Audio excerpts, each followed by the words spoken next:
په کومو اوبو باندې چې اودس وشي دغه اوبه مستعملې ګرځي. دا اوبو ته مستعملې اوبه وایي. دې اوبو حکم څه دی؟ آیا دا اوبه پاکې دي که پلیتې دي؟ نو فقهای کرام دوی فرمایي چې کومې مستعملې اوبه دي چې په کومو باندې اودس وشي دغه اوبه دا پاکې دي خو پاکوونکې نه دي. یعنې که دا اوبه د مستعملې اوبه چې په کومو باندې اودس وشي نو دغه اوبه که په کپړو باندې یا جسم باندې دا پریوزي نو پاکې دي، کپړې نه پلیتوي، ځای نه پلیتوي.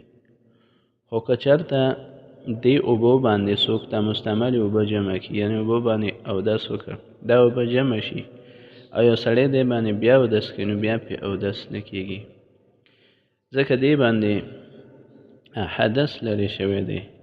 کم چې نجاست حکمي دی هغه بې اودسي ده، هغه پرې لرې شوې ده. نو داسې مستعملې اوبه چې په هغې باندې صرف اودس وشي نو د هغې حکم دا دی چې دا که کپړو باندې پرېوځي کپړې نه پلیتوي، پاکې دي. خو که دوباره څوک پرې اودس کوي نو پاکوونکي نه دي، دوباره اودس دا په دې باندې نه کېږي. بیا بعضې مستعملې اوبه داسې چې په هغې باندې پلیتي لرې شوي، نجاست پرې لرې شوي، نو هغه مستعملې اوبه هغه نجسې دي، پلیتې دي. او که هغه اوبه چې کومې نجسې وي، پلیتې وي، په هغې باندې نجاست لرې شوی وي، داسې مستعملې اوبه که هغه کپړو باندې پرېوځي نو بیا کپړې پلیتوي.